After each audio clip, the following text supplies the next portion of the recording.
Handa na ba ang inyong mga puso para sa isang kwentong susubok sa inyong pananaw tungkol sa pag-ibig at pagtataksil? Isang kwentong magpapatunay na kung minsan ang pinakamatamis na simula ang siyang nagtatago ng pinakamapait na katapusan. Sabi nila, ang pagsasabing oo sa harap ng altar ang susi sa isang bagong yugto ng buhay. Pero paano kung ang mismong susing iyon ang magkukulong sa'yo sa isang hawlang ginto, kung saan ang bawat ngiti ay may katumbas na lason at ang bawat yakap ay may kaakibat na panganib? Halina't pakinggan natin ang kwento ni Hiraya at ang kanyang pagtuklas sa katotohanang nakakubli sa likod ng isang perpektong panaginip. Ang hangin sa loob ng silid ay amoy ng mga puting rosas at mamahaling pabango, amoy ng isang panaginip na nagkatotoo. Nakatayo si Hiraya Alcantara sa harap ng isang dambuhalang salamin.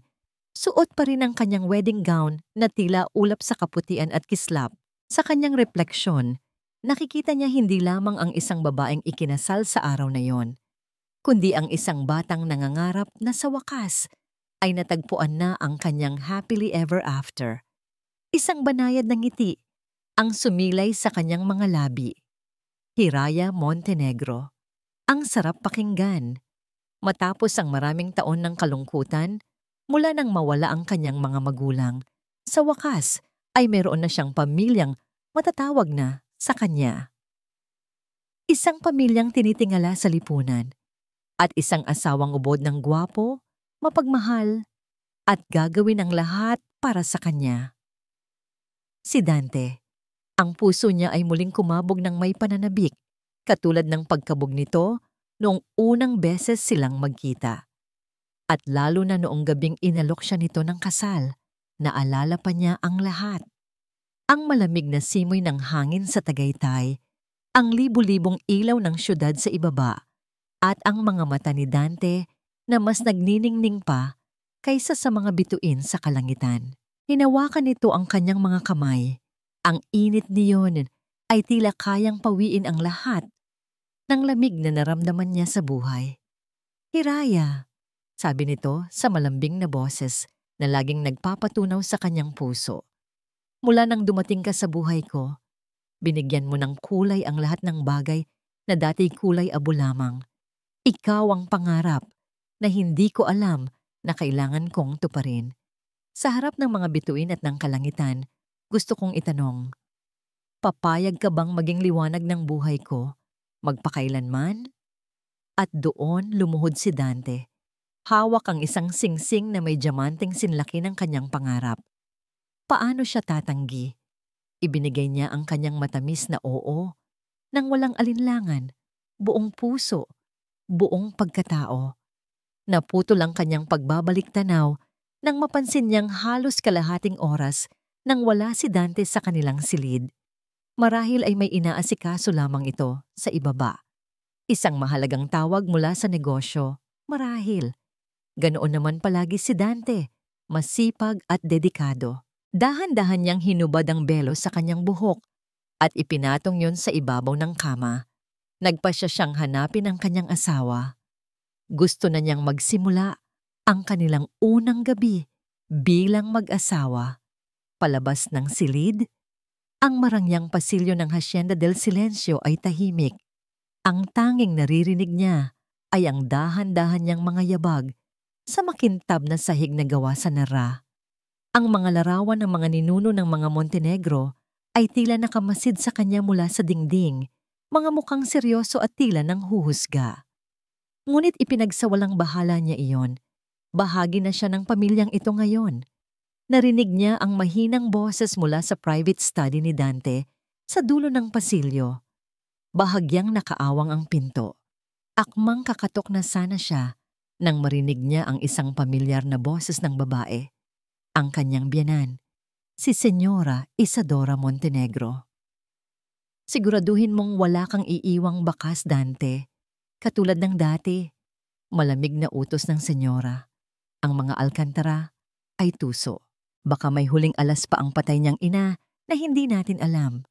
Napatigil si Hiraya Ang kamay ay nanigas sa ere. Anong ibig sabihin nito? Huwag kayong mag-alala, Mama. Sagot ni Dante. Ang boses na kanina lang ay puno ng pagmamahal sa kanya ay ngayoy walang anumang emosyon. Alam ko na ang gagawin. Simple lang naman ang gusto ni Hiraya. Isang baso ng champagne, isang matamis na halik, at habambuhay na pagtulog. The same protocol we used for the first 3. Parang binuhusan ng nagyayelong tubig si Hiraya. Ang kanyang paghinga ay biglang naging mababaw. The first 3? Ang 3 naunang asawa ni Dante, na lahat ay namatay sa magkakaibang aksidente? Hindi maaari. Good, sagot ni Isadora. Kapag nakuha na natin ang lahat ng mana niya, maaari na nating ituloy ang pagpapalawak ng ating imperyo. Sayang at maganda pa naman sana siya. Ngunit ang mga babaeng tulad niya ay palamuti lamang, madaling palitan. Ang bawat salita ay tila isang punyal na sumasaksak sa puso ni Hiraya. Nanginginig ang buong katawan niya. Ang pag-ibig, ang mga pangako, ang kasal. Lahat ay isang kasinungalingan. Isa siyang tupa na masayang naglakad papasok sa katayan. Napaatras siya. Dahan-dahan, ayaw gumawa ng anumang ingay. Kailangan niyang makatakas. Kailangan niyang, bago pa man siya makalayo, biglang bumukas ang pinto. Nakatayo roon si Dante, ang kanyang perpektong muka ay nagliliwanag sa isang nangiti. Ngunit ngayon, sa mga mata ni Hiraya, ang nangiting iyon ay hitsura ng isang demonyo. Mahal ko, sabi ni Dante. Ang boses ay bumalik sa pagiging malambing. Kanina pa kita hinahanap. Halika, magdiwang tayo. Sa isang kamay nito ay may hawak na tray na may 2 kopita ng champagne. Ang mga bula ay masayang umaakyat sa ibabaw. Tila nagdiriwang sa kanyang kamatayan. May narinig lang akong ingay. Nanginginig na pagsisinungaling ni Hiraya. Pilit na ngumingiti, habang ang puso niya ay gustong kumawala sa kanyang dibdib. Huwag mo nang isipin iyon, sabi ni Dante.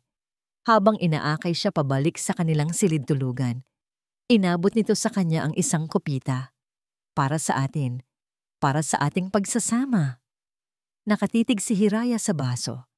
Ang likidong kulay ginto ay tila lason sa kanyang paningin. Kung iinumin niya ito, katapusan na niya. Kung tatanggi siya, malalaman nitong may alam siya at baka mas malala pa ang kanyang kahinatnan. Inangat ni Dante ang sarili nitong kopita. Para sa ating walang hanggan, mahal ko. Itinaas ni Hiraya ang nanginginig niyang kamay. Dahan-dahang inilapit ang baso sa kanyang mga labi. Ang mga mata ni Dante ay nakatitig sa kanya, naghihintay. At sa likod ng kinang ng pag-ibig na dati niyang nakikita, ngayon ay may iba siyang napansin. Isang bagay na malamig, walang kaluluwa, at ganap na nakakatakot. Ang mga mata ni Hiraya ay nakapako sa kopita ng champagne, ngunit ang tunay niyang nakikita ay ang malamig na imahe ng kanyang sariling libingan. Ang bawat bula na marahang umaakyat sa ibabaw ng inumin ay tila isang segundong ninanakaw mula sa kanyang buhay. Nakatutok sa kanya ang nangiti ni Dante, isang nangiti na dati nagpapatunaw sa kanyang puso, ngunit ngayoy nagbibigay sa kanya ng matinding kilabot.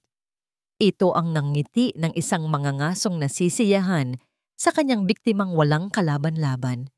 Ang isip niya ay tumakbo ng mas mabilis pa sa tibok ng kanyang dibdib na tila babasagin na ang kanyang mga tadyang. Inumin mo, mamamatay ka. Huwag mong inumin. At tiyak na may iba silang paraan upang tapusin ka. Isang bitag. Isang perpektong bitag na binalutan ng mga bulaklak, mga pangako, at isang puting trahe de boda. Ngunit sa gitna ng nagbabadyang kamatayan, may isang puwersang umusbong mula sa kaibuturan ng kanyang pagkatao, ang pagnanais na mabuhay. Hindi niya hahayaang magtapos ang lahat ng ganito. Hindi siya magiging isa lamang pangalan sa listahan ng mga pinaslang na asawa ni Dante. Gamit ang natitirang lakas, At pagpipigil sa panginginig ng kanyang mga kamay, itinaas niya ang kopita. Nakita niya ang panandaliang kislap ng tagumpay sa mga mata ni Dante. Ngunit bago pa man dumampi ang gilid ng malamig na salamin sa kanyang mga labi, bigla niyang idinikit ang isang palad sa kanyang noo at umarte na tila nahihilo. "De Dante!" Anya, ang boses ay sinadya niyang gawing mahina at nag-aalangan. Biglang umikot ang paningin ko. Kasabay ng kanyang pagsasalita, binitiwan niya ang kanyang katawan, hinayaang manghina ang kanyang mga tuhod. Ang kanyang mga mata ay bahagyang pumikit. Sa pagbagsak ng kanyang katawan, sinadya niyang mabitawan ang kopita. Crash! Ang tunog ng nabasag na kristal sa sahig na marmol ay umalingaw-ngaw sa buong silid, kasabay ng pagsaboy ng nakamamatay na likido. Ang plano ni Dante ay naging mga piraso ng bubog sa sahig. "Hiraya!" Sigaw ni Dante. Nawala ang pagiging malambing sa boses nito. Napalitan iyon ng biglaang pagkabigo at iritasyon. Mabilis siyang sinalo nito, ngunit ramdam ni Hiraya ang higpit ng pagkakahawak nito, hindi dahil sa pag-aalala, kundi dahil sa galit. "Anong nangyari sa'yo?" tanong ni Dante. Ang mga matay nanlilisik habang nakatingin sa basag na kopita sa sahig. Bago pa man makasagot si Hiraya, isang malakas at sunod-sunod na katok ang umalingaw-ngaw sa pinto na sinundan ng biglaang pagbukas nito. "Senyorito! Senyorito Dante!" Pumasok si Luningning, ang matandang kasambahay na matagal nang nagsisilbi sa pamilya. Ang mukha nito ay puno ng pag-aalala. Ang paghinga ay habol.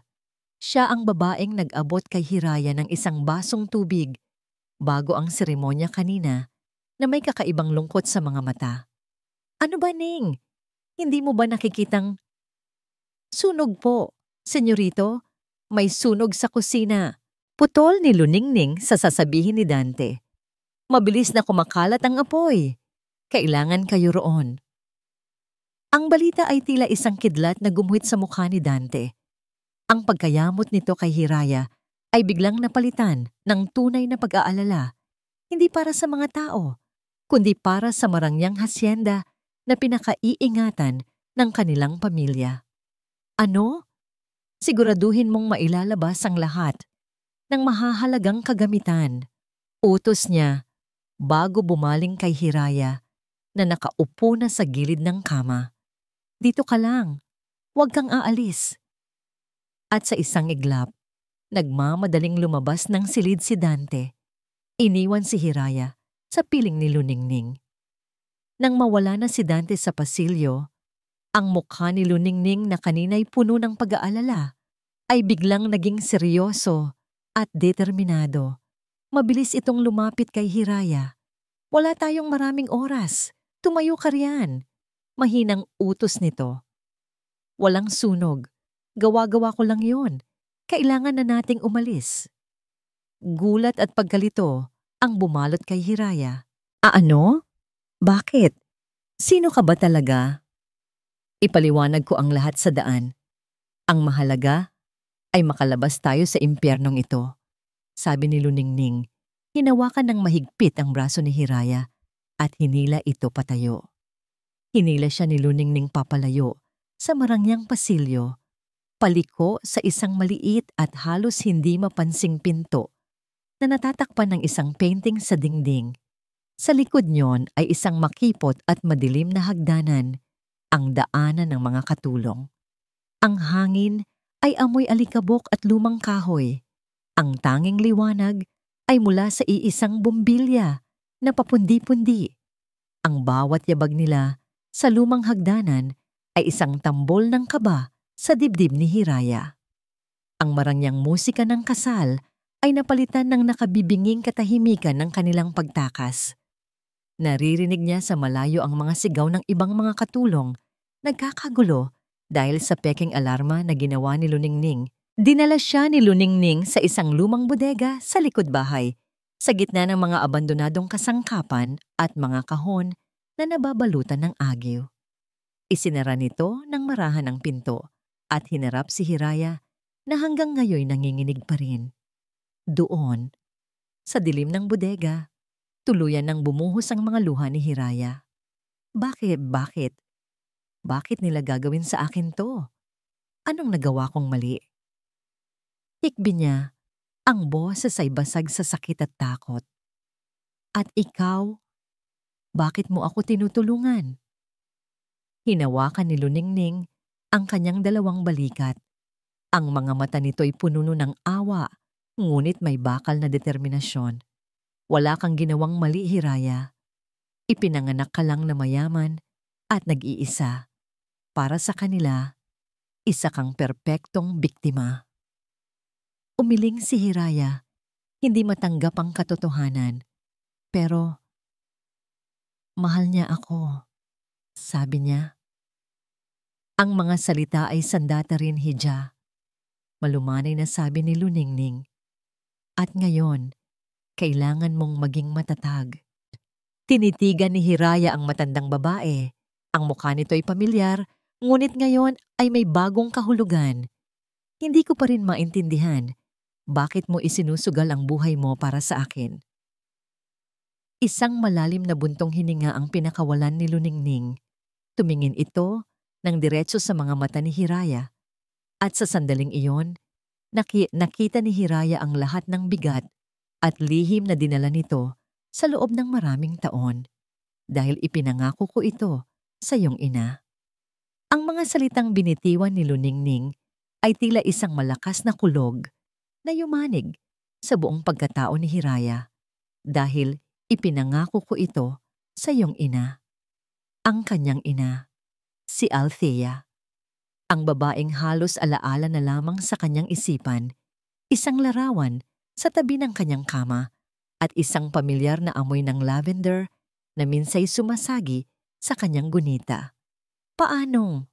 Bago pa man makapagtanong si Hiraya, marahan ngunit mabilis siyang hinila ni Luningning palabas ng bodega, patungo sa isang bakod sa likuran ng malawak na hardin. Sa ilalim ng dilim, isang lumang kotse ang naghihintay, halos hindi makita sa lilim ng isang malaking puno ng akasya. Sakay, utos ni Luningning. Ang biyahe ay puno ng katahimikan.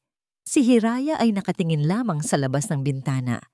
Pinagmamasdan ang mabilis na paglipas ng mga puno at mga poste ng ilaw. Ang bawat metro na inilalayo nila sa Hacienda del Silencio ay isang metrong distansya mula sa kanyang kamatayan, ngunit hindi nito nababawasan ng bigat sa kanyang dibdib. Ang kanyang magandang panaginip ay naging isang bangungot sa loob lamang ng ilang oras. Ang lalaking pinangakuan niya ng habambuhay ay ang parehong lalaking nagplano ng kanyang maagang katapusan. Huminto ang sasakyan sa harap ng isang simpleng apartment building sa isang tahimik na lugar sa Maynila. Malayong malayo sa karangyaan ng hasyenda, umakyat sila sa ikatlong palapag kung saan sa pagbukas ng pinto, isang dalagang may matapang na mga mata at maikling buhok ang sumalubong sa kanila. Nay, sa wakas, sabi ng dalaga bago bumaling ang tingin kay Hiraya. May awa sa kanyang mga mata, ngunit mayroon ding determinasyon. Tuloy po kayo, Ate Hiraya. Ligtas na kayo rito. Siya si Malaya ang anak ko, pagpapakilala ni Luningning. Sa loob ng maliit ngunit malinis na apartment, inabutan ni Malaya si Hiraya ng isang tasa ng mainit na tsa. Ang panginginig ng kanyang mga kamay ay bahagyang kumalma. Naupo si Luningning sa kanyang harapan. Oras na para sa mga kasagutan. Matalik kong kaibigan ng iyong ina, si Althea Denumo. Panimula ni Luningning, ang boses ay puno ng pait at pangungulila. Para kaming magkapatid. Nang makilala niya ang iyong ama, akala namin ay natagpuan na niya ang kanyang kaligayahan. Ngunit ang negosyo ng mga Alcantara ay may mga nakabangga. Kabilang na ang mga Montenegro, na noon pa may mga anino na ng kasamaan. Huminga ng malalim si Luningning bago magpatuloy. Nang ikaw ay isilang, ang iyong ina ay may napansin sa mga transaksyon ng kumpanya, mga pondong nawawala Mga kasosyong biglang umaatras, sinimulan niyang mag-imbestiga at lahat ng sinulid ay iisa lang ang tinuturong gagamba. Ang pamilya Montenegro. Natuklasan niyang may ginagawa silang money laundering gamit ang mga lehitimong negosyo. Bago pa man niya mailabas ang lahat, na aksidente siya. Ang salitang na aksidente ay may bigat na halos hindi kayang dalhin ni Hiraya. Hindi, hindi aksidente ang pagkamatay ni Mama. Umiling si Luningning. May luhang namumuo sa gilid ng kanyang mga mata. Hindi hidya. Alam niyang nasa panganib siya. Kaya't 1 linggo bago siya mawala, nakipagkita siya sa akin. Ibinilin ka niya. Pinakiusapan niya akong maghanap ng paraan para makapasok sa Hacienda del Silencio para bantayan ka kapag dumating ang araw na susubukan ka nilang kunin. Alam niyang ang yaman mo ang kanilang habol. Mula sa isang baul na kahoy, kinuha ni Luningning ang isang lumang leather-bound journal. Kupas na ang kulay nito at may ilang punit sa mga gilid. Inilapag niya ito sa mesa sa harap ni Hiraya. At iniwan niya ito para sa'yo, sabi ni Luningning. Ang kanyang talaarawan. Nanginginig na hinawakan ni Hiraya ang journal. Ang amoy ng lumang papel ay tila nagbalik sa kanyang kabataan. Binuklat niya ito sa unang pahina. Isang pamilyar na sulat kamay ang sumalubong sa kanya. Para sa aking Hiraya, ang aking pangarap. Kung binabasa mo ito, marahil ay wala na ako. Ngunit huwag kang iiyak, anak. Ang bawat salita sa aklat na ito ay hindi lamang alaala, kundi sandata. Gamitin mo ito para protektahan ang iyong sarili.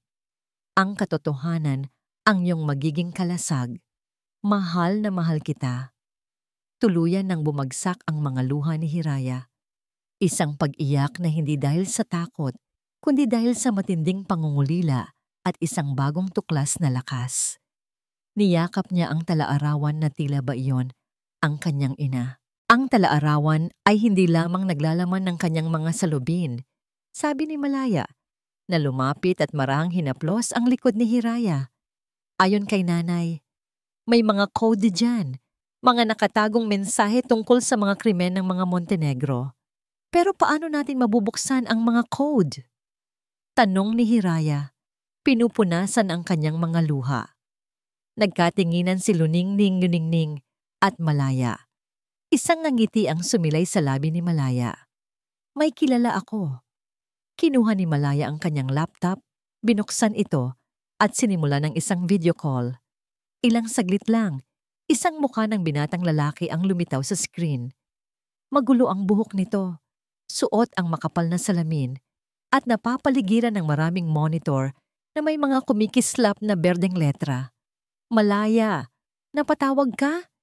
Busy ako sa pag-hack sa mainframe ng isang kumpanyang nang scam sa lola ko. Pero para sa'yo, Kael, seryoso to. Putol ni Malaya. Kailangan namin ng tulong mo. May hawak kami. Isang bagay na kailangang i-decode. Agad. Ipinakita ni Hiraya ang isang pahina ng talaarawan sa webcam. May mga numero at mga letrang, tila walang kabuluhan na nakasulat sa gilid ng mga pahina.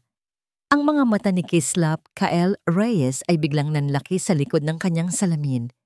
Ang kaninang pagbibiro ay napalitan ng matinding interes. Wow! Old school encryption. Steganography. I like it. Anya? Mabilis na nag-type sa kanyang keyboard. Give me a minute. Iscan mo yung buong page at isend sa akin.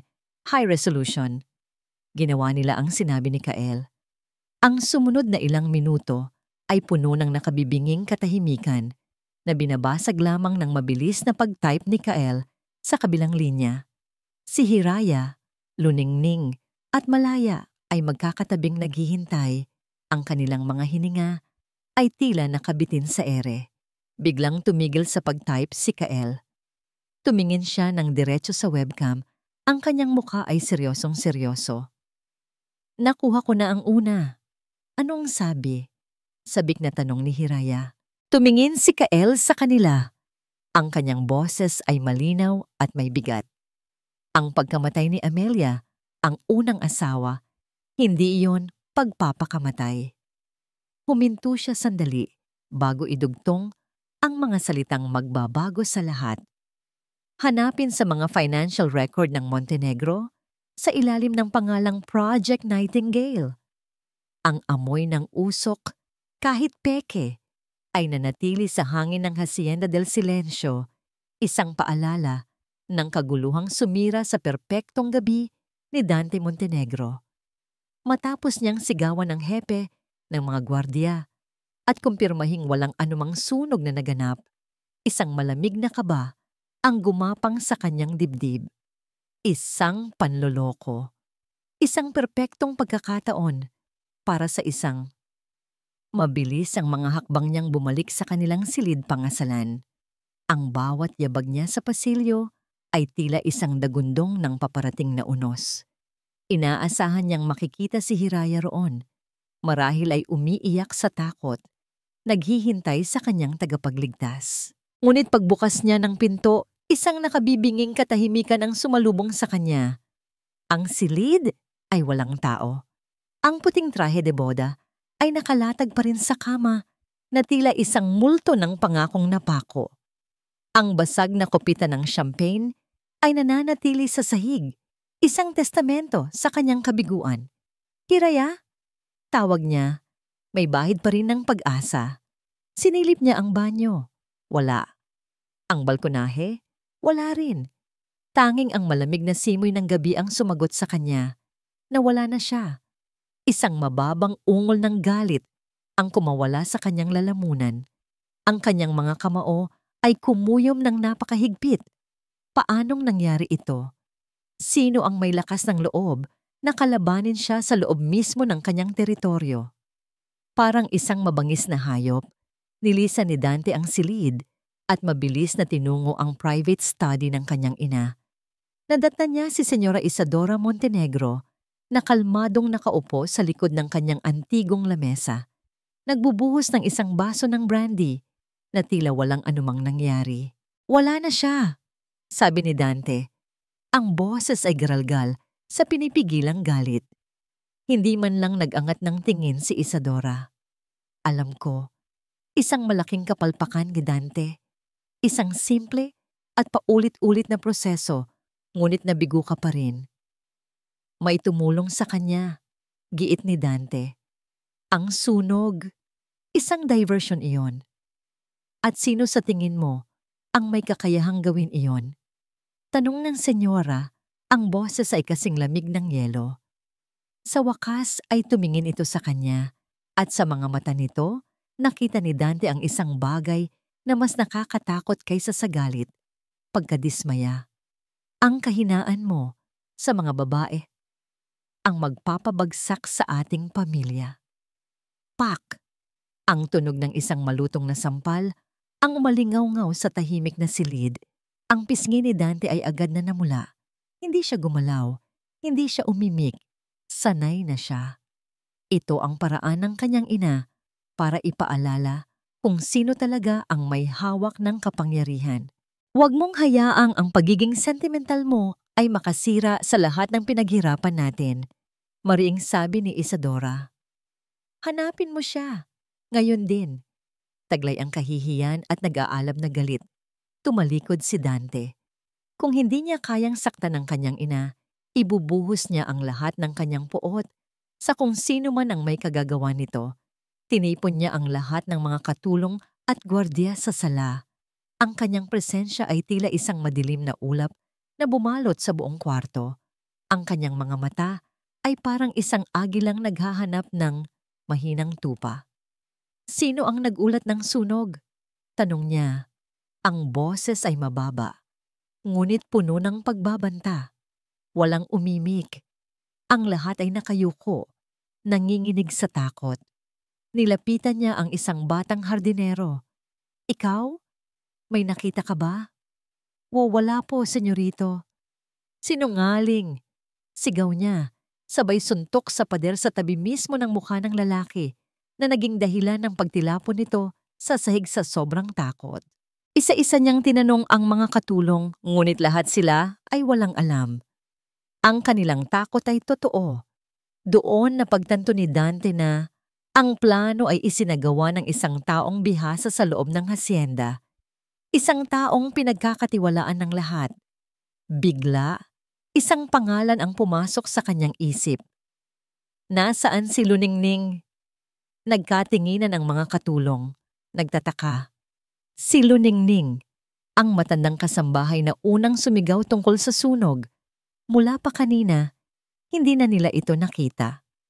Isang mapait na ngiti ang sumilay sa labi ni Dante. Ang traidor. Ang ahas na matagal na palang naninirahan sa kanilang pamamahay. Bumalik siya sa study ng kanyang ina. Si Luningning, siya ang may pakana. Tumango si Isadora. Tila inaasahan na ang sagot. Kalmado niyang kinuha ang telepono. Kung gayon, simple lang ang solusyon. Idinayal niya ang isang numero. Pagkatapos ng ilang sandali, nagsalita siya sa kabilang linya. Ang kanyang boses ay walang emosyon na lalong nagpadagdag sa kasamaan nito. May trabaho ako para sa inyo, anya. Hanapin ninyo si Hiraya Alcantara at ang kasama niyang matandang hukluban na si Luningning. Gamitin ninyo ang lahat ng koneksyon. I-trace ang lahat ng posibleng galaw nila. Huminto siya sandali at ang sumunod niyang sinabi ang nagpatindig sa balahibo ni Dante kahit na siya'y sanay na sa kalupitan ng ina. Hanapin ninyo siya, buhay o patay, sabi ni Isadora. Ngunit mas gusto kong patay. Matapos ang tawag, si Dante na ang kumilos. Tinawagan niya ang kanyang mga tauhan, ang kanyang mga koneksyon sa bangko, sa pulisya, sa lahat ng sulok ng lipunan na kaya niyang bilhin. Ang buong makinarya ng kasamaan ng pamilya Montenegro ay nagsimula ng umandar. Lumipas ang ilang oras ng paghihintay at pagkabigo. Walang bakas. Tila nilamon ng lupa si Hiraya at si Luningning. Nakaupo si Dante sa kanyang study, malapit nang maubos ang kanyang pasensya, nang biglang tumunog ang kanyang telepono. Isang pribadong numero. Ang kanyang private investigator. Boss, sabi ng boses sa kabilang linya. Ano na? Walang pasensyang sagot ni Dante. May natuntun kami. Isang maliit na credit card transaction. Ginamit ilang oras lang ang nakalipas. Biglang nabuhayan ng dugo si Dante. Saan? Sa isang 24-hour convenience store. Sa isang distrito sa Maynila, boss. Malapit sa apartment complex kung saan nakatira ang isang Malaya Soliman. Soliman! Ulit ni Dante bago niya napagtanto. Iyon ang apelyido ng matandang traidor. Ang anak nito. Isang mapanganib na ngiti ang unti-unting gumuhit sa mga labi ni Dante Montenegro. Magaling, aniya sa telepono. Ang kanyang boses ay tila isang ahas na handa ng manuklaw. Nakuha na natin ang unang sinulid. Ang apartment ni Kael ay ang kabaligtaran ng Hacienda del Silencio. Walang mga eleganteng palamuti, walang mamahaling muebles. Ang tanging liwanag ay nagmumula sa maningning na kislap ng 6 na monitor na nakapalibot sa kanyang upuan. Ang hangin ay amoy ng matapang na kape, kuryente, at ang hindi maikakailang amoy ng isang gabing walang tulugan. Ito ang kanilang naging war room, ang kanilang kanlungan sa gitna ng isang digmaang hindi pa opisyal na nagsisimula. Lumipas ang mga oras na tila mga minuto lamang. Si Kael, na nasa kanyang elemento, ay parang isang konduktor ng isang orkestra ng datos. Ang kanyang mga daliri ay mabilis at walang pagod na sumasayaw sa ibabaw ng keyboard. Nagbubukas ng mga bintana ng code na para kay Hiraya ay isang hindi maintindihang lengguwahe. Sa kabilang banda, si Malaya ang kanilang tagapag-alaga. Walang sawang nagtitimpla ng kape at naghahanda ng pagkain para mapanatili ang kanilang lakas. Si Luningning naman ay tahimik na nakaupo sa isang sulok. Ang presensya nito ay isang matatag na paalala kung bakit nila ginagawa ang lahat ng ito. Si Hiraya, na nakaupo sa tabi ni Kael, ay hindi na ang babaeng umiiyak sa takot. Ang kanyang mga luha ay napalitan ng isang malamig na determinasyon.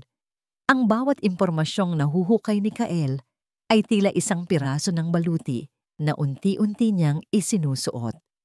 Project Nightingale, bulong ni Kael habang ang mga daliri niya'y patuloy sa pagtipa. Hindi lang ito pangalan, isa itong financial protocol, isang sistema. Sa pangunahing monitor, lumitaw ang isang spreadsheet na puno ng mga numero at mga petsa. Itinuro ni Kael ang isang linya. Amelia Sandoval, ang unang asawa. Tingnan niyo to. Isang linggo bago siya magpakamatay, ayon sa death certificate, isang offshore account sa ilalim ng kanyang pangalan ang nakatanggap ng 50 milyong piso. At sa parehong araw, inilipat ang lahat ng iyon sa isang holding company ng mga Montenegro. Nanlamig si Hiraya. Ibig sabihin, ginamit nila ang pangalan niya. Ginamit nila ang pangalan niya para maglabas ng pera mula sa sarili niyang pamilya at pagkatapos ay pinatay siya para itago ang ebidensya. Pagtatapos ni Kael. At hindi lang yan. Ilang click pa at isang larawan ang lumitaw sa screen. Isang magandang babae na may masayang ngiti at matatalinong mata. Si Amelia, sa tabi nito ay isang kopya ng kanyang police report. Nakasaad, pagpapakamatay dahil sa matinding depresyon. Kilala ko si Amelia, mahinang sabi ni Luningning mula sa sulok na nagpatigil sa lahat.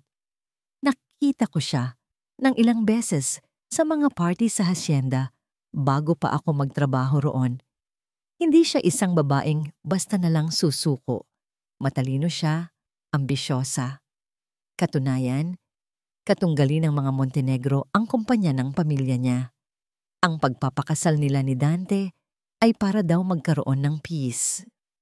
Ang kapayapaan ay naging kamatayan pala. Naramdaman ni Hiraya ang isang koneksyon kay Amelia, ang parehong ambisyon, ang parehong pag-asang ang pag-ibig ay kayang pagbuklurin ang lahat. Sumunod na ipinakita ni Kael ang mga file ng pangalawang asawa. Bianca Reyes, isang pintor, namatay sa isang car accident matapos daw makipag-away kay Dante. Lumitaw ang larawan ng isang babaeng may mahabang buhok at malayang ngiti. Ayon sa records, 2 araw bago ang aksidente, Project Nightingale strikes again. This time, 70 million pesos. Ang huli, si Clara de Leon. Isang tahimik na dalaga mula sa isang mayamang pamilya sa probinsya. Nalunod sa swimming pool ng hacienda.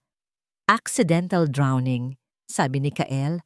Ang boses ay may bahid ng pang-aalipusta. 100 milyon, tumaas ng tumaas ang presyo. Nakatitig si Hiraya sa mga larawan ng 3 babae. Amelia, Bianca, Clara, hindi na sila mga anino lamang. Sila ay mga babaeng nagmahal, nangarap, at umasa tulad niya. Nakita niya ang sarili niya sa bawat isa sa kanila. Ang kanyang pag-ibig kay Dante ay ang naging pag-ibig din nila. Ang kanyang naging kapalaran ay ang naging kapalaran din nila. Ako dapat ang pang-apat, naisip niya, kasabay ng panginginig ng kanyang mga kamay. Ngunit ang panginginig ay hindi na dahil sa takot, kundi sa galit. Hindi na ito para sa kanya lamang. Ito ay para sa kanila. Para sa hustisyang ipinagkait sa kanila. May isa pang pattern, sabi ni Kael, na pumukaw sa atensyon nilang lahat. Nag-type ito ng mabilis at pinalaki ang 3 death certificate sa screen, magkakatabi. Tingnan ninyo, itinuro niya ang pirma sa ilalim ng bawat dokumento.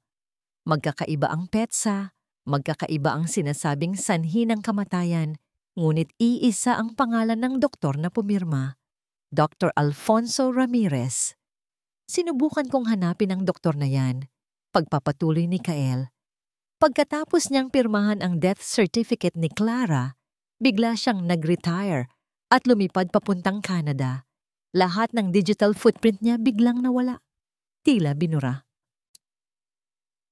Binayaran siya para manahimik, sabi ni Malaya, na pakuyom ang kamao. Eksakto, sagot ni Kael. Patuloy niyang kinakalikot ang sistema, tila may hinahanap na hindi makita. Ang mga Montenegro, napakalinis nilang magtrabaho. Halos walang bakas. Pero alam niyo, sa mundo ko, walang bagay na tuluyang nawawala. Biglang tumigil sa pag-type si Kael. Ang kanyang mga mata ay nanlaki sa likod ng salamin, nakatutok sa isang linya ng code sa pinakailalim ng screen. Teka, bulong niya. May nakita ako. Isang fragmented file na nakatago sa likod ng firewall ng kanilang server. Tinangkang burahin, pero hindi naging perpekto. I'm trying to restore it. Ang lahat ay napalapit sa screen. Isang progress bar ang lumitaw. Dahan-dahang napupuno ng kulay berde. Ang bawat porsyentong nadadagdag ay tila isang oras ng paghihintay. Ang tanging maririnig sa silid ay ang pagham ng mga computer at ang kanilang mga pinipigil na paghinga. 98%, 99%, 100%. Isang dokumento ang biglang lumitaw sa screen. Hindi ito financial record. Hindi rin ito police report. Isa itong medical admission form, ngunit ang pangalan dito ay hindi Amelia, hindi Bianca, at hindi rin Clara. Nakatitig silang lahat, naguguluhan. Sino yan? Tanong ni Hiraya. Tumingin si Kael sa kanila. Ang kanyang mukha ay puno ng pagtataka at isang bagong misteryo. Teka, may isa pa, sabi niya. Ang boses ay halos pabulongero. May pang-apat na pangalan dito na hindi kasama sa listahan ng mga asawa, isang Amarara. Ang pangalang Amara ay nanatiling nakalutang sa ere ng apartment, puno ng misteryo at hindi masagot na mga tanong. Sino siya? Bakit ang kanyang medical form ay nakatago, kasama ng mga file ng mga pinaslang na asawa? Amara, pamilyar ang pangalan. Bulong ni Luningning. Pilit na inaalala ang nakaraan. Parang narinig ko na yan noon sa hasyenda, noong mga unang taon ko roon. Ayon sa file, na-admit siya sa isang private hospital sa Laguna dahil sa severe burn injuries. Pagbabasa ni Kael mula sa screen, mga petsa ito ilang araw matapos ang sinasabing car accident ni Bianca, ang pangalawang asawa. Pero nakalagay sa police report na si Bianca lang ang sakay ng kotse at natagpuan itong sunog na sunog. Isang nakakakilabot na ideya ang sabay-sabay na pumasok sa isipan nilang tatlo. Kael, kaya mo bang hanapin kung nasaan ngayon ang Amara na yan? Tanong ni Hiraya. Ang boses ay nanginginig sa isang halo ng takot at pag-asa. Mahirap, sagot ni Kael. Ang huling record niya ay ang pag-discharge mula sa ospital. Pagkatapos noon, parang bula siyang naglaho. Walang bagong address, walang bank records, walang social media. Isang multo. Hindi lahat ng multo ay nasa kabilang buhay, mariing sabi ni Malaya. Kung itinatago nila siya, ibig sabihin may dahilan. Kailangan natin siyang mahanap. Sa sumunod na 2 araw, ang kanilang operasyon ay nag-iba ng direksyon. Mula sa paghuhukay ng digital na impormasyon, sinimulan nilang hanapin ang isang taong ginawa ang lahat para maglaho. Sa tulong ng mga kakayahan ni Kael, natunto nila ang nag-iisang sinulid. Ang pangalan ng isang nurse na nag-alaga kay Amara sa ospital. Isang matandang babae na nagretiro na at ngayon naninirahan sa isang liblib na bayan sa paanan ng bundok Makiling. Ang pag-asa ay isang mapanganib na bagay. Habang nagmamaneho si Malaya sa makikitid at palikong daan papunta sa bayan, ramdam ni Hiraya ang bawat pintig ng kanyang puso. Paano kung mali sila? Paano kung matagal nang patay si Amara? O paano kung tama sila at haharapin nila ang isang taong nasira, hindi lamang ang mukha, kundi pati na rin ang kaluluwa? Dito na yon, sabi ni Malaya. Itinigil ang sasakyan sa harap ng isang maliit na bahay na napapaligiran ng mga halaman at bulaklak. Isang matandang babae na may mabait na mukha ang sumalubong sa kanila. Noong una, nag-aalangan itong makipag-usap. Ngunit nang ipakita ni Hiraya ang larawan ni Bianca Reyes at binanggit ang pangalang Amara, biglang nagbago ang anyo ng matanda. Puno ng awa at takot ang kanyang mga mata. Si Amara, bulong ng dating nurse. Hindi ko siya makakalimutan. Ang kanyang mga sigaw tuwing gabi. Ang kanyang mga bangungot. Sabi sa amin biktima raw siya ng isang aksidente. Ngunit ang mga sugat niya, may mga pasa siyang hindi galing sa apoy. Dinala sila ng matanda sa isa pang mas maliit na kubo sa likod ng kanyang bahay na nakatago sa gitna ng mga puno ng saging. Matapos siyang lumabas ng ospital, walang gustong tumulong sa kanya. Takot ang lahat. Inalok ko siyang manirahan dito kung saan walang makakakilala sa kanya. Kumatok ang nurse sa pinto. Amara, may bisita ka. Walang sagot. Marahan niyang binuksan ang pinto. Ang loob ng kubo ay simple at medyo madilim. Isang babae ang nakaupo sa silya, nakatalikod sa kanila, nakaharap sa bintana. Ang kalahati ng kanyang ulo ay natatakpan ng isang alampay. Hindi po ako tumatanggap ng bisita, sabi ng babae. Ang boses ay mahina at magaspang, tila matagal nang hindi ginagamit. Dahan-dahang lumapit si Hiraya. Amara? Hindi lumingon ang babae. Umalis na kayo. Ang pangalan ko ay Hiraya. Pagpapatuloy niya, pinipigilan ang panginginig ng kanyang boses. Asawa ako ni... Ako ang pinakabagong asawa ni Dante Montenegro. Sa pagbanggit ng pangalan ni Dante, biglang nanigas ang babae. Dahan-dahan, marahan, lumingon ito. At sa sandaling iyon, napahawak si Hiraya sa kanyang bibig upang pigilan ng isang sigaw. Ang kalahati ng mukha ni Amara ay makinis pa rin at nagtataglay ng bakas ng isang pambihirang ganda. Ngunit ang kabilang kalahati ay isang mapa ng sakit. Ang balat ay gusot at puno ng peklat mula sa apoy, mula sa pisngi hanggang sa leeg. Ang isang mata nito ay bahagyang nakapikit, napapaligiran ng nasunog na balat. Ito ang buhay na multo ng kasamaan ng mga Montenegro. Nakita niyo na ang gusto ninyong makita, sabi ni Amara. Ang boses ay puno ng pait. Ngayon, umalis na kayo. Hindi kami naparito para husgahan ka, malumanay na sabi ni Malaya.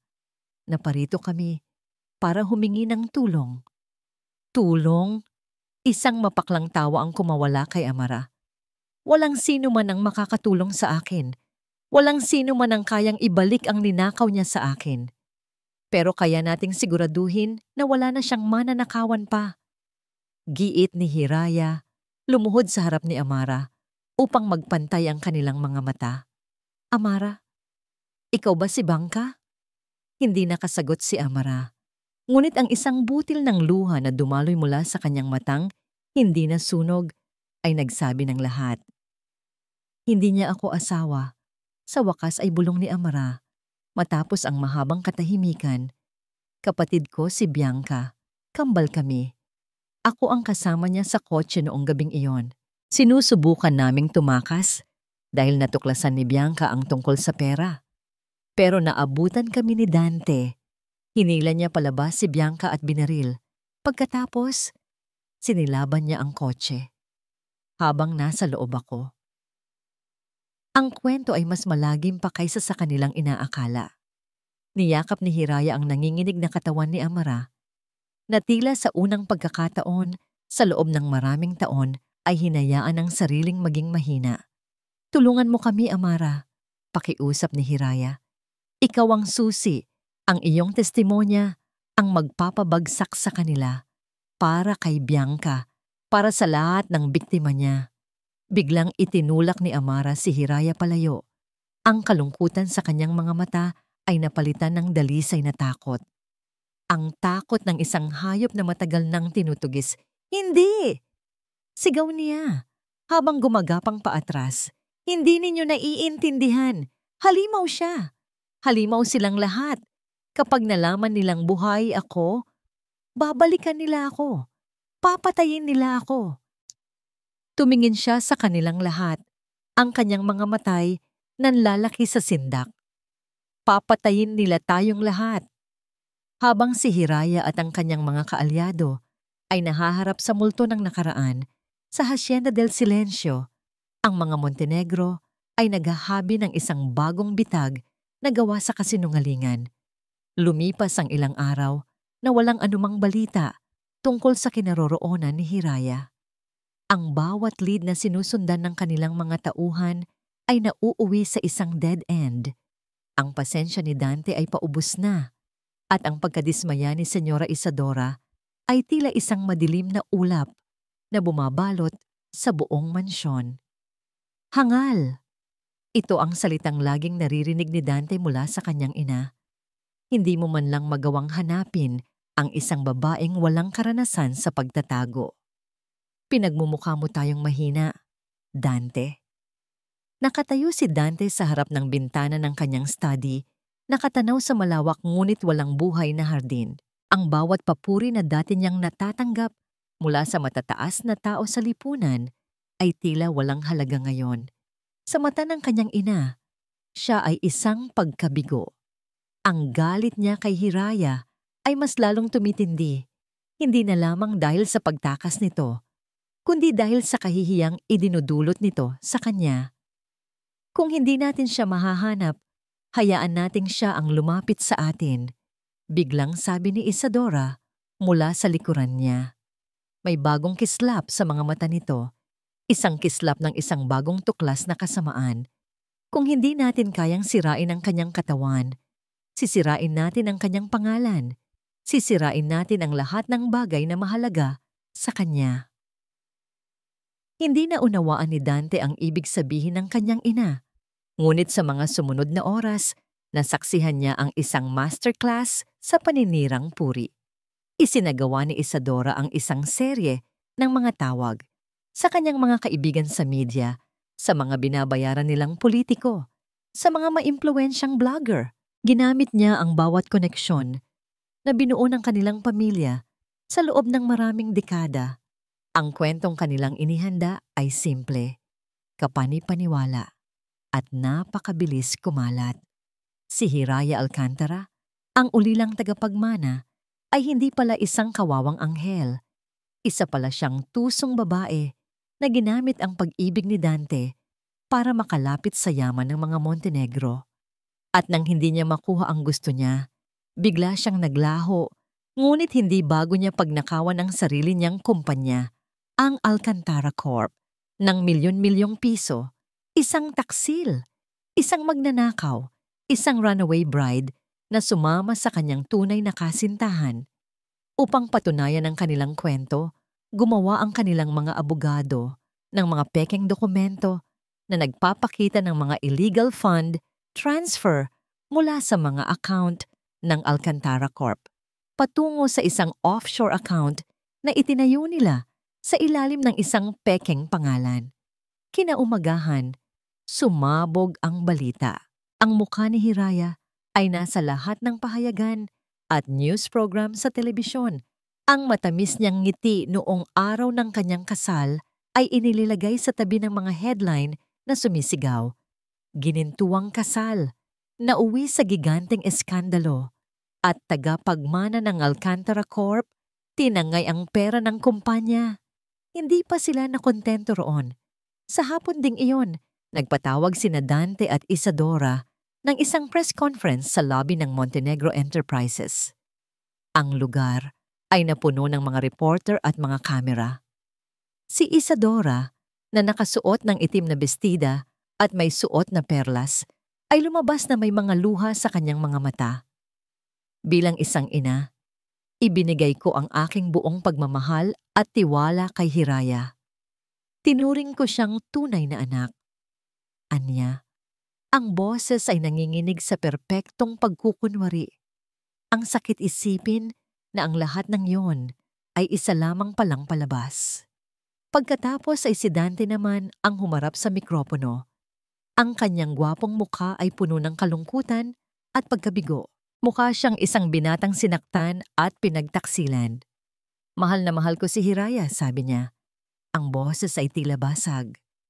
Hanggang ngayon, ay umaasa pa rin akong isa lamang itong masamang panaginip.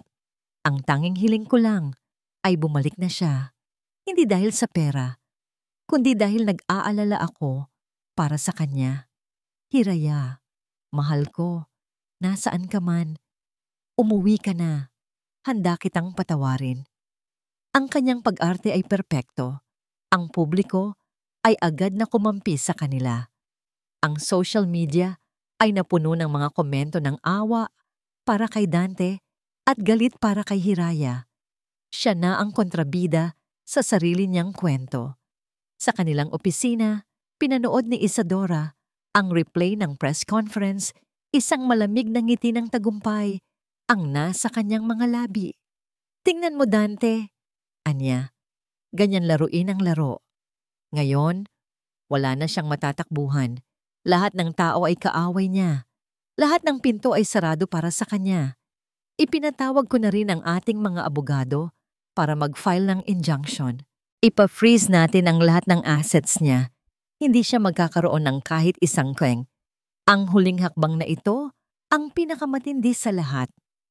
Kung wala siyang pera, hindi siya makakalaban. Hindi siya makakapagtago. Dahan-dahan, unti-unti, mamamatay siyang mag-isa sa dilim. Habang nagdiriwang sila sa kanilang tagumpay, muling tumunog ang telepono ni Dante. Ito na naman ang kanyang private investigator. Boss? Sabi ng boses sa kabilang linya. May halong pananabik. May maganda akong balita. Ano yon? Walang ganang tanong ni Dante. Iniisip na isa na naman itong maling impormasyon. Hindi man namin mahanap si Hiraya Alcantara, pero may natuntun kami sa isa sa mga kasama niya, yung matanda. Biglang naging alerto si Dante. Si Luningning, Opo, boss. May nakakita sa kanya na bumibili ng gamot sa isang botika malapit sa tinitirhan ng anak niya. Mukhang nag-iingat pero nagkamali. Alam na namin kung saan sila naglalagi. Isang tunay na ngiti, isang nangiting puno ng kasamaan. Ang sa wakas ay sumilay sa mga labi ni Dante Montenegro. Ang kanilang pain ay handa na. Huwag niyo munang gagalawin, utos niya. Obserbahan niyo lang, hintayin niyo ang hudyat ko. Kung hindi natin makuha ang reyna, uunahin natin ang isa sa kanyang mga alagad. Ang unang suntok ay dumating sa pamamagitan ng isang maliwanag na screen ng telebisyon.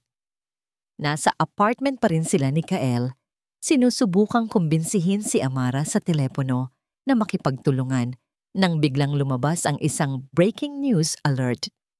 At doon, sa harap nilang lahat, pinanood nila ang press conference ng mga Montenegro. Pinanood ni Hiraya ang lalaking minsan niyang minahal, ang lalaking sumubok pumatay sa kanya, na may mga buwayang luha sa mga mata, nagmamakaawa sa kanyang pagbabalik. Pinanood niya si Isadora, ang babaeng tinawag niyang mama, na nagpinta sa kanya bilang isang masamang tao. Ang bawat salita ay isang lason na dahan-dahang kumakalat sa buong bansa. Manloloko. Iyon ay ang salitang paulit-ulit na lumalabas sa mga news sticker at sa mga komento sa social media. Siya, si Hiraya Alcantara, ay isa na ngayong manloloko sa mata ng buong Pilipinas. Ang kanyang pangalan, ang tanging bagay na iniwan sa kanya ng kanyang mga magulang, ay dinungisan at winasak. Mga demonyo sila, gigil na sabi ni Malaya habang pinapatay ang telebisyon. Ginawa nilang biktima ang sarili nila. Ngunit bago pa man nila maproseso ang paninirang puri, dumating ang pangalawang suntok. Isang email mula sa kanyang bangko ang pumasok sa telepono ni Hiraya. Subject, Notice of Account Freeze. Binuksan niya ang email. Nakasaad doon sa legal at walang emosyong pananalita na lahat ng kanyang personal at corporate accounts ay isinailalim sa isang court-ordered freeze dahil sa mga alegasyon ng a large-scale fraud. Ang kanyang mana, ang kanyang mga ari-arian, ang perang gagamitin sana nila para pondohan ang kanilang paglaban. Lahat ay wala na. Ikinulong sa likod ng isang pader ng batas na binaluktot ng mga Montenegro.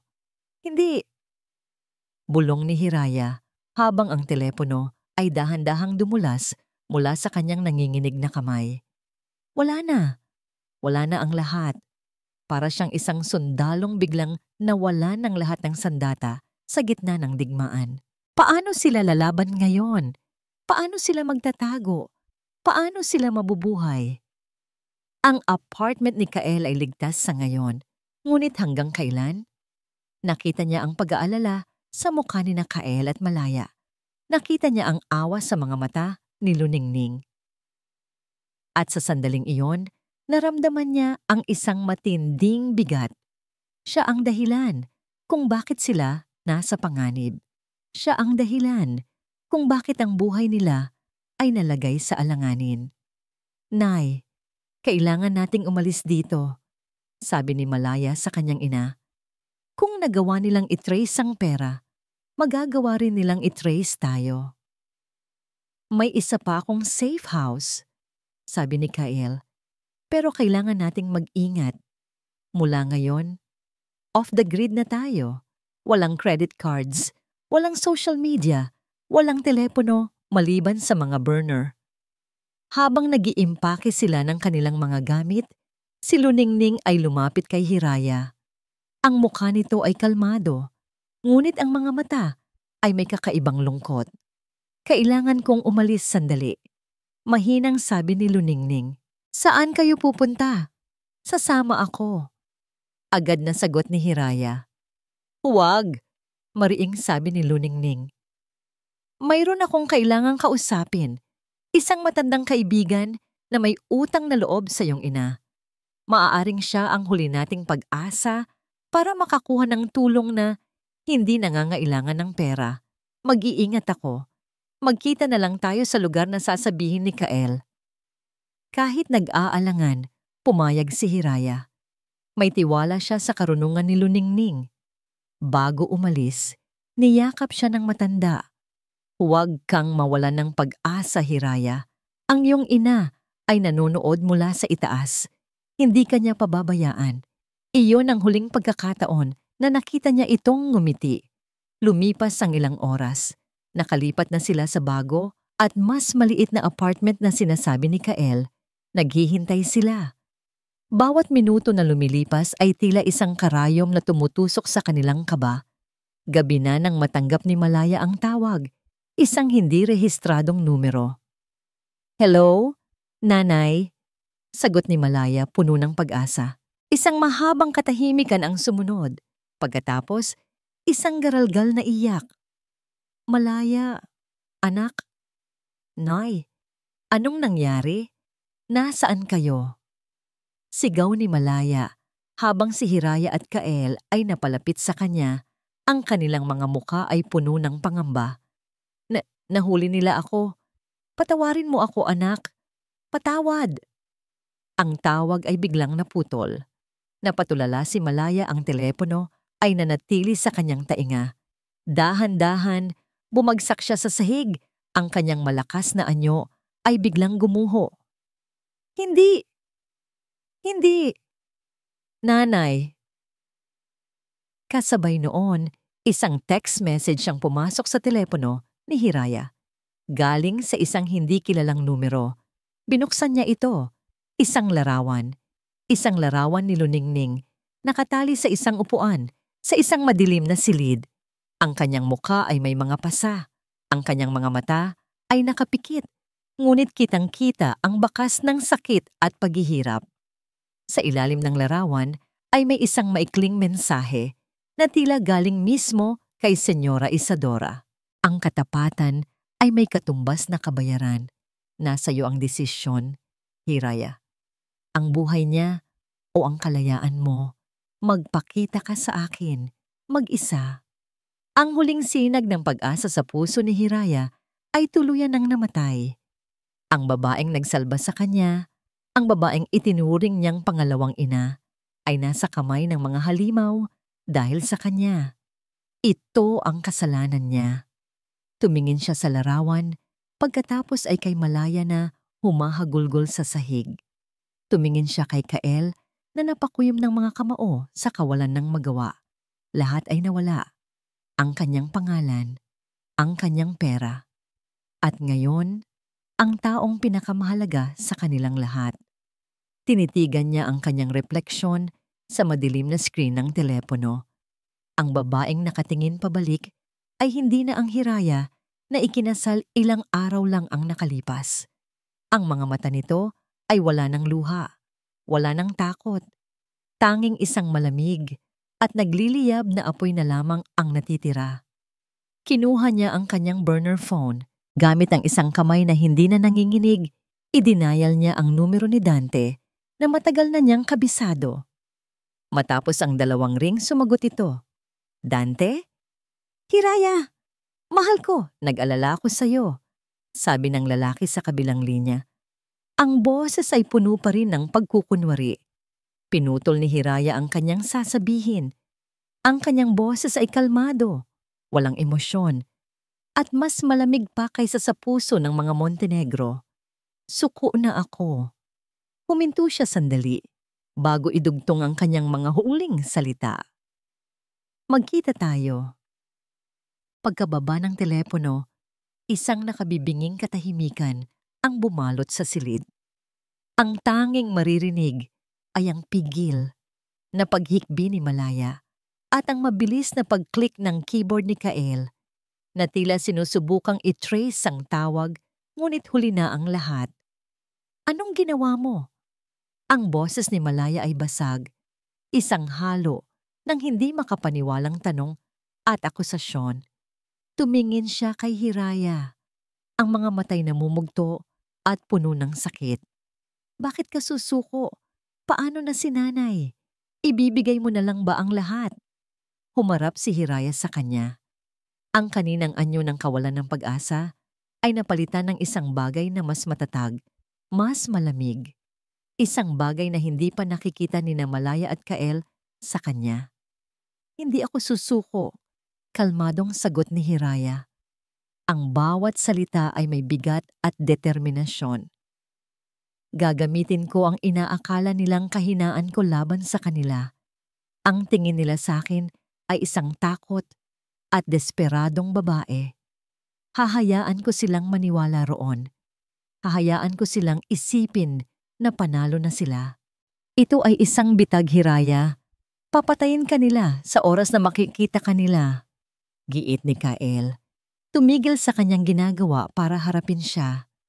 "Papatayin nila ako kung mananatili tayong nagtatago," matigas na sagot ni Hiraya. "Pero kung haharapin ko sila sa sarili kong mga termino, may pag-asa tayo. Ito ang plano." Lumapit siya sa kanila. "Sinabi ko kay Dante na magkita kami. Sasabihin kong handa na akong pirmahan ang lahat ng papeles para isalin sa kanila ang aking mga ari-arian. Pero may kondisyon ako." "Ano ang kondisyon?" tanong ni Malaya. "Ang pag-uusap ay dapat gawin sa iisang lugar lamang," sabi ni Hiraya. At sa pagbanggit niya ng lugar, isang malamig na kuryente ang gumapang sa kanilang mga likuran. "Sa aming silid pangasalan, sa Hacienda del Silencio." Ang simbolismo ay hindi nakatakas sa kanila. Ang lugar kung saan nagsimula ang bangungot ay magiging lugar din ng kanilang huling laban. "Gusto kong marinig nila mula sa sarili kong bibig na talo na ako," pagpapatuloy ni Hiraya. "Gusto kong makita nila akong nagmamakaawa. Ang pagmamataas ni Isadora at ang kayabangan ni Dante, iyon ang ating gagamiting sandata. Kapag naramdaman nilang sila na ang nagwagi, nagiging kampante sila, nagiging madaldal, at sa sandaling iyon, Kael." Tumingin siya sa hacker. "Kailangan kong malaman, kaya mo bang makinig sa amin? Kaya mo bang i-record ang lahat ng pag-uusapan namin sa loob ng silid na yon?" Napalunok si Kael. Ito ang pinakamapanganib na hack na gagawin niya sa kanyang buhay. Ang security system ng hacienda ay parang isang fortress. Pero lahat ng fortress ay may siwang. "Oo," sabi niya. May bagong determinasyon sa kanyang mga mata. Bigyan mo ako ng ilang oras. Makakahanap ako ng paraan para makapasok sa kanilang CCTV at audio feeds. Bawat salita, bawat bulong, maririnig natin. Ngunit si Malaya ay hindi pa rin kumbinsido. Ang takot para sa kanyang ina ay mas matimbang kaysa sa anumang plano. Paano kung hindi ito gumana? Paano kung may mangyari sa'yo? Paano si nanay? Hinawakan ni Hiraya ang dalawang kamay ni Malaya. Malamig ang mga ito. Ito lang ang paraan para mailigtas natin siya, Malaya. Ito ang huling taya. Kung tatakbo tayo, habang buhay tayong magtatago at habang buhay nating hindi malalaman kung ano ang ginawa nila sa kanya. Pero kung magtatagumpay tayo, mabibigyan natin siya at ang lahat ng biktima nila ng hustisya.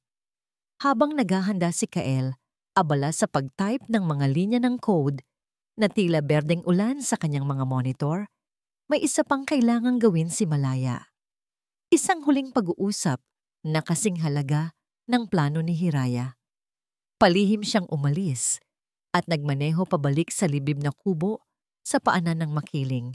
Nadatnan niya si Amara na nakaupo sa dilim gaya ng dati. Ayoko. Agad na sabi ni Amara nang makita si Malaya. Tila alam na ang sadya nito. Hindi pa ako nagsasalita, sagot ni Malaya. Hindi na kailangan. Nakita ko sa balita. Ang ginawa nila kay Hiraya. Iyan ang dahilan kung bakit hindi ako pwedeng lumabas. Sisirain din nila ako. Umupo si Malaya sa tapat niya. Walang awa sa kanyang boses, tanging ang bigat ng katotohanan. Dinukot nila ang nanay ko, Amara. Siya na lang ang natitira sa akin. At si Hiraya, babalik siya sa hasyenda ngayon. Mag-isa. Biglang nag-angat ng tingin si Amara. Ang kanyang hindi nasunog na mata ay nanlaki sa gulat at takot. Nababaliw na ba siya? Hindi siya nababaliw. Lumalaban siya. Mariing sabi ni Malaya. Para sa nanay ko. Para sa'yo. Para sa kapatid mo. Para kay Bianca. Sa pagbanggit ng pangalan ni Bianca, isang pamilyar na sakit ang gumuhit sa mukha ni Amara. Ang hinihiling ko lang, pagpapatuloy ni Malaya, ay maging handa ka. Kapag tumawag ako, kailangan kong malaman na darating ka. Ito na ang nag-iisang pagkakataon natin, Amara. Ang pagkakataong mabigyan ng hustisya si Bianca at wakasan na ang bangungot na ito para sa ating lahat. Hindi sumagot si Amara, ngunit sa pagkakataong ito, hindi rin siya tumanggi. Pagbalik ni Malaya sa safe house, tapos na ang lahat ng paghahanda. Isang maliit na earpiece ang ibinigay ni Kael kay Hiraya. Sa pamamagitan nito, maririnig mo kami. At kami, maririnig namin ang lahat sa paligid mo. Tumango si Hiraya. Oras na. Nakatayo siya sa kanto. Ilang metro ang layo. Mula sa dambuhalang tarangkahan ng Hacienda del Silencio. Ang parehong tarangkahan na pinasok niya ilang araw lang ang nakalipas bilang isang masayang nobya. Ngayon, papasukin niya ito bilang isang pain. Sa di kalayuan, sa loob ng isang van na may tinted na bintana, nakatutok sina Malaya at Kael sa isang laptop na nagpapakita ng live feed mula sa mga security camera na nahak ni Kael. Papasok na siya. Kinakabahang sabi ni Kael. Nakita ni Hiraya si Dante na naghihintay sa labas ng tarangkahan. Ang kanyang tindig ay puno ng kayabangan. Ang kanyang ngiti ay mapanlinlang at mapanagumpay. Sa tingin niya, tapos na ang laro. Huminga ng malalim si Hiraya. Para kay Luningning, para kay Mama, para kina Amelia, Bianca, Clara at Amara. Nagsimula siyang maglakad. Ang bawat hakbang ay tila 1,000 kilo ang bigat. Sinalubong siya ni Dante. I'm glad you came to your senses, my love. Sabi nito, akmang hahawakan ang kanyang braso. Umiwas si Hiraya. Huwag mo akong hawakan. Ang nangiti ni Dante ay bahagyang nawala. Napalitan ng inis. Ngunit hindi na niya ito pinansin. Inihudyat niya sa gwardiya na buksan ang tarangkahan. Pumasok si Hiraya, mag-isa. Habang siya'y naglalakad papasok, narinig niya ang tunog sa kanyang likuran. Isang malakas at mabigat na kalabog. Ang mga tarangkahan ng Hacienda del Silencio ay nagsara. Nakulong na siya sa loob. Ang huling taya ay nailagay na. Ang bawat hakbang ni Hiraya sa mahabang pasilyo ng hacienda ay isang paglalakbay pabalik sa bangungot. Ang mga mamahaling painting sa dingding ay tila nangungutya. Ang mga eleganteng florera ay parang mga urno na naghihintay sa kanyang abo. Ang hangin ay mabigat, puno ng hindi sinasabing mga krimen. Sa loob ng van, halos hindi humihinga sina Malaya at Kael. Sa laptop, nakikita nila ang bawat galaw ni Hiraya mula sa iba't ibang anggulo ng CCTV. Ang audio feed ay malinaw. Naririnig nila ang marahang tunog ng kanyang mga takong sa sahig na marmol at ang sarili nilang malalakas na tibok ng puso. "Okay, Hira. We're in. We can hear and see everything." Bulong ni Kael sa comms, kahit alam niyang hindi makakasagot si Hiraya. Dinala siya ni Dante sa kanilang silid pangasalan, ang mismong silid kung saan siya dapat namatay. Walang nagbago. Ang kama ay maayos na. Ang nabasag na kopita ay nalinis na. Tila isang entablado na inihanda para sa huling akto ng isang trahedya.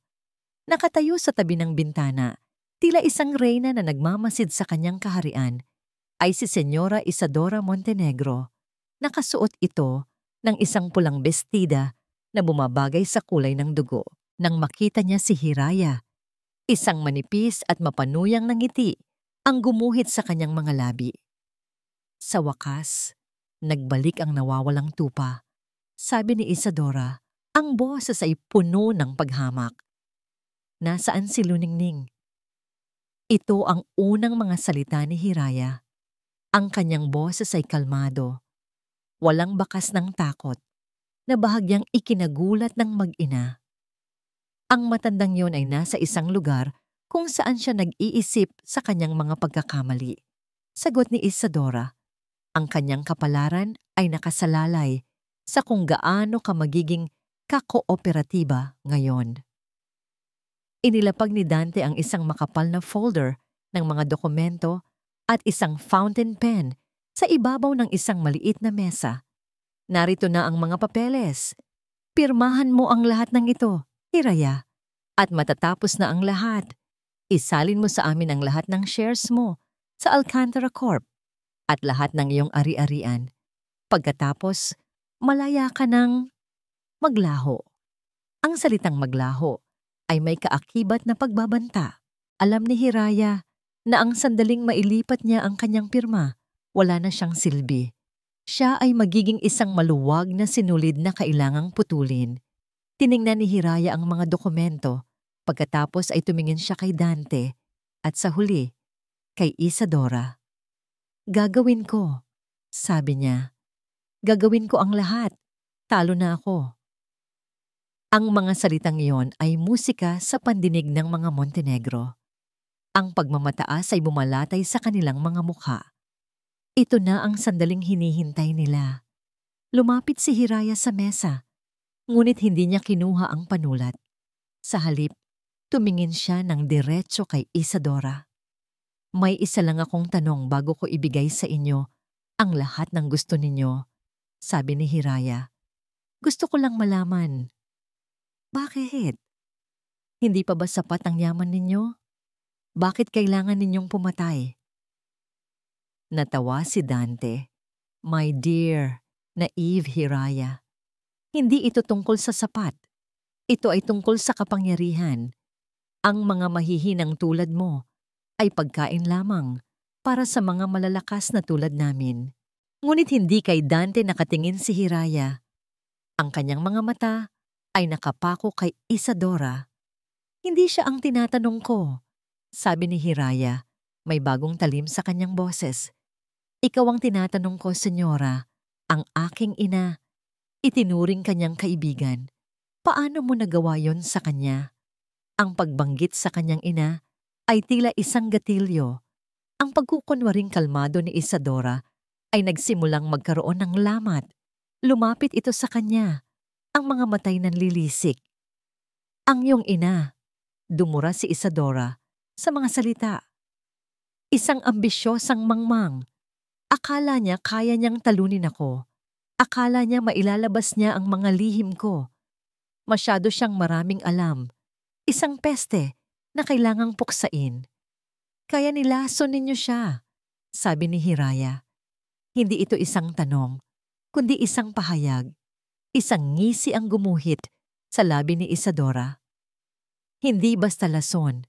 Iyon ay sining. Dahan-dahan. Walang bakas. Pinanood ko siyang manghina araw-araw.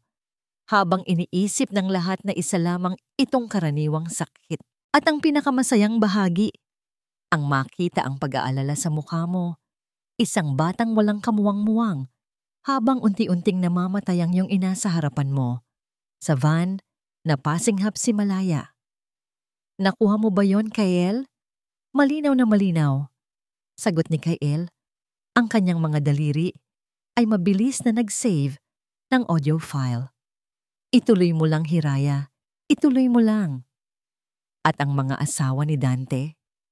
Pagpapatuloy ni Hiraya, ang kanyang puso ay dumudugo para sa mga babaeng hindi niya nakilala, ngunit ang kanyang boses ay nananatiling matatag. Si Amelia, si Bianca, si Clara, mga peste rin ba sila? Mga palamuti? Sagot ni Isadora, ang kanyang boses ay tumataas na sa galit. Mga hangal na babaeng akala nila ay mamahalin ng anak ko. Walang sino man ang karapat-dapat sa dugo ng mga Montenegro. Sila ay mga kasangkapan lamang, mga tulay na ginto na ginamit namin para palakasin ang ating pamilya. At pagkatapos, itinapon tulad ng basura. Kasama na ang kapatid ni Bianca. Dagdag ni Hiraya, inilapag ang kanyang huling pain. Si Amara, sa pagbanggit ng pangalan, natigilan si Dante. Paano mo nalaman? Ngunit huli na. Ang galit ni Isadora ay umapaw na parang isang bulkan. Iyon! Yun ang pinakamalaking pagkakamali mo, Dante. Sigaw ni Isadora, sabay duro sa kanyang anak. Ang hayaang makatakas ang isang yon. Isang buhay na ebidensya. Dapat ay sinigurado mong naging abo siya kasama ng kapatid niya. Mama, tama na. Pakiusap ni Dante, na pagtatantong masyado ng marami ang nasasabi ng kanyang ina. Huwag mo akong sasabihan kung ano ang gagawin. Sigaw pabalik ni Isadora. Ako ang utak ng lahat ng ito. Ako ang nagplano ng pagkamatay ng ina mo. Ako ang nag-utos sa pagpatay kay Amelia, sa pagbaril kay Bianca, at sa paglunod kay Clara. At ako mismo ang magtatapos sa'yo pagkatapos mong pirmahan ang mga papel na, yan. Pag-amin. Isang buong pag-amin. Nahuli na niya ang Reyna. Sa van, nagmamadaling isave at i-upload ni Kael ang recording sa isang secure cloud. Nakuha natin lahat. Malaya, oras na. Tawagan mo na sila. Bumalik ang tingin ni Hiraya kay Isadora. Ang pagkukunwari ay tapos na. Isang malamig at matapang na ngiti ang sumilay sa kanyang mga labi sa unang pagkakataon. Salamat sa iyong pag-amin, senyora. Ang pagbabago sa kilos ni Hiraya ay biglang nagpabago sa hangin sa silid. Ang kanyang anyo bilang isang talunang tupa ay biglang naglaho. Napalitan ito ng isang mangangasong nagtagumpay sa kanyang bitag. Anong ibig mong sabihin? Tanong ni Isadora. Biglang nakaramdam ng kaba. Ibig sabihin, sabi ni Hiraya, habang marahang itinataas ang kanyang kwelyo upang ipakita ang isang maliit, halos hindi makitang mikropono. Narinig ng buong mundo ang pag-uusap natin. Ang mukha ni Isadora ay biglang namutla. Si Dante ay napaatras, hindi makapaniwala. Nalinlang sila. Walang silbi yan. Walang makakapasok sa hasyenda. Sigaw ni Dante, kasabay ng kanyang pagsigaw. Isang malakas na tunog. Ang umalingaw-ngaw mula sa labas. Tunog ng mga sirena. Palakas ng palakas. Palapit ng palapit. Biglang bumukas ang lahat ng telebisyon sa loob ng silid pangasalan na kagagawan ni Kael. Ipinakita sa screen ng live, nakuha ng balita mula sa isang helicopter. Isang convoy ng mga sasakyan ng pulis at NBI ang mabilis na pumapasok sa tarangkahan ng Hacienda del Silencio. Ang bitag ay nagsara na. Sa huling sandali ng desperasyon, sumugod si Dante kay Hiraya. Ngunit bago pa man niya ito mahawakan, isang malakas na kalabog ang yumanig sa pinto. Sinisipa ito ng mga pulis. NBI! Open up! Natigilan sina Dante at Isadora, nakakulong sa silid ng kanilang mga kasalanan, habang ang tunog ng hustisya ay papalapit na sa kanilang pintuan. Bang! Ang pinto ng silid pangasalan ay bumukas nang may malakas na puwersa, bumagsak mula sa kanyang mga bisagra. Isang grupo ng mga ahente ng NBI na armado at nakasuot ng bulletproof vests ang mabilis na pumasok. Ang kanilang mga armas ay nakatutok kina Dante at Isadora. NBI, don't move! Sigaw ng pinuno ng grupo. Ang kaninang paghahari-harian ni Dante at Isadora ay naglaho sa isang iglap. Ang kanilang mga mukha ay puno ng hindi makapaniwalang pagkasindak. Ang reyna at ang kanyang prinsipe ay na-corner na sa sarili nilang palasyo. Mabilis na pinusasan ng mga ahente si Dante na hindi man lang nakapalag. Ang kanyang kayabangan ay napalitan ng takot. Ngunit si Isadora, kahit sa bingit ng pagkatalo, ay hindi nawalan ng kanyang mapagmataas na tindig. Hindi ninyo alam kung sino ang kinakalaban ninyo. Sigaw niya habang pinuposasan. Mga abogado ko ang wawasak sa inyo. Maaari ninyong sabihin ang lahat ng yan sa korte. Ginang Montenegro, kalmadong sagot ng ahente. Habang hinihila sila palabas ng silid, isang pamilyar na tunog ng pag-ubo ang narinig mula sa pasilyo. Isang grupo ng mga mediko ang pumasok, may dalang stretcher, at nakahiga roon, mahina ngunit buhay, ay si Luningning. Agad na tumakbo si Hiraya patungo sa kanya. Naining! Hinawakan ni Hiraya ang kamay ng matanda. May mga pasa ito, ngunit ang kanyang mga mata ay nagbukas. Isang mahinang nangiti ang sumilay sa kanyang mga labi nang makita si Hiraya na ligtas. Alam kong magtatagumpay ka, Hija. Kasunod ng mga mediko ay si Malaya. Nang makita niya ang kanyang ina, ang lahat ng kanyang tapang ay tila natunaw. Tumakbo siya at niyakap ang stretcher. Ang kanyang mga luha ay tuluyan ng bumuhos, hindi na dahil sa sakit, kundi dahil sa ginhawa. Ang kanilang pamilya, kahit nagkasakitan, ay muling nabuo. Inilabas ng mga ahente sina Dante at Isadora sa engrandeng hagdanan ng mansyon. Sa ibaba, naghihintay ang isang dagat ng mga mamamahayag at mga kumikislap na kamera. Ang balita ay kumalat na parang apoy. Ang mga Montenegro, ang tinitingalang pamilya, ay ibinababa na mula sa kanilang trono. Habang sila'y dumadaan, nanlilisik ang mga mata ni Isadora kay Hiraya. Hindi pa ito tapos. Sisirain kita. Kahit sa loob ng kulungan, sisirain kita. Ngunit hindi natinag si Hiraya. Ang mga pagbabanta nito ay wala ng kapangyarihan.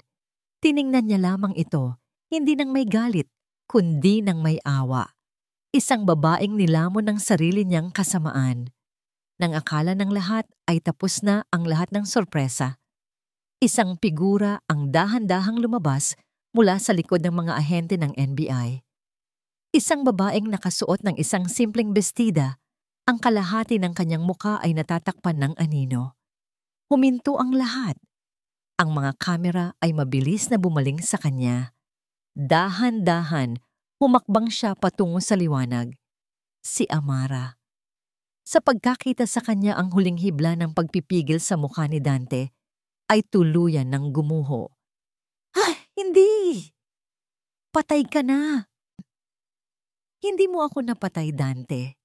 sabi ni Amara. Ang kanyang magaspang na boses ay umalingaw-ngaw sa tahimik na bulwagan. Ang kanyang peklat na mukha sa ilalim ng liwanag ng mga kamera ay hindi na simbolo ng kahihiyan.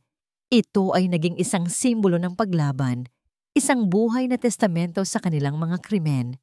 Nandito ako para sa kapatid ko. Nandito ako para kay Bianca. Ang paglitaw ni Amara ang huling pako sa kabaong ng mga Montenegro. Ang pag-amin ni Isadora na nakarecord. At ngayon, isang buhay na biktima na handang magsalita. Wala na silang kawala. Habang isinasakay sila sa sasakyan ng pulis, nagtama ang mga mata ni Hiraya at Amara.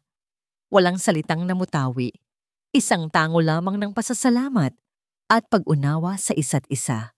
Dalawang babaeng sinubok sirain ng iisang pamilya, ngunit sa huli ay nakatayo pa rin, mas matatag kaysa dati. Nang mawala na ang mga sasakyan ng pulis at unti-unti nang umalis ang media, naiwan sina Hiraya, Malaya at Luningning na inaalalayan na ng mga mediko. Sa gitna ng bulwagan ng Hacienda del Silencio, si Kael ay lumapit mula sa van, isang ngiti ng tagumpay ang nasa kanyang labi.